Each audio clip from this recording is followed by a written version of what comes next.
আপনারা কি কখনো ভেবে দেখেছেন অল্প বয়সে বিয়ে দিলে মেয়েরা ঠিক কি কি সমস্যার সম্মুখীন হতে পারে?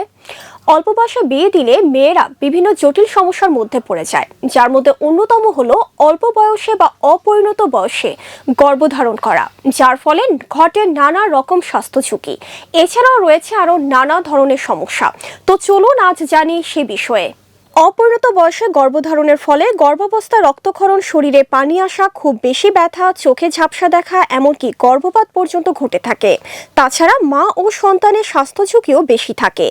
অপরিণত বয়সে গর্ভে সন্তান এলে সন্তানের বেড়ে ওঠার জন্য গর্ভে পর্যাপ্ত জায়গা থাকে না, ফলে কম ওজনের শিশু জন্ম নেয়। এসব শিশুর রোগ প্রতিরোধ ক্ষমতা কম থাকে।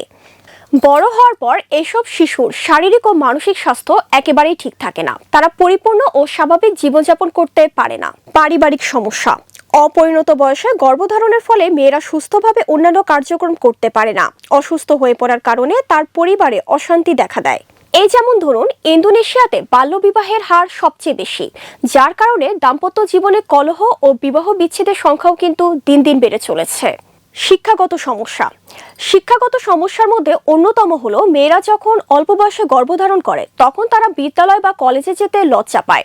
অকালে তারা শিক্ষা থেকে ঝরে যায়, যার ফলে তারা বিভিন্ন রকম মানসিক অশান্তিতে ভোগে এবং সে সকল অশান্তির কথা তারা কারোর সাথে শেয়ারও করতে পারে না। আর্থিক সমস্যা। অপরিণত বয়সে গর্ভধারণ করলে 9 মাসের পুরো সময় জুড়ে চিকিৎসকের পরামর্শ নিতে হয়। এছাড়া কোনো জটিল স্বাস্থ্যগত সমস্যা দেখা দিলে বারবার চিকিৎসকের কাছে যেতে হয়। চিকিৎসক ও ওষুধপত্রের জন্য অনেক অর্থের প্রয়োজন হয়। গর্ভবতী মায়ের স্বাস্থ্য সুরক্ষার জন্য অতিরিক্ত পরিমাণে ভালো খাবার এবং ওষুধপত্রের প্রয়োজন হয়, যা অনেক পরিবারই এই আর্থিক চাপটি সামলে উঠতে পারে না, যার ফলে মা ও শিশুর স্বাস্থ্য ঝুঁকিতে পড়ে যায়। তো দর্শক, অপরিণত বয়সে বিয়ের ফলে এই গর্ভধারণের কারণে মা ও শিশুর স্বাস্থ্য ঝুঁকিতে পড়ে যায়। তাই সবাই সচেতন থাকুন, ভালো থাকুন। ধন্যবাদ।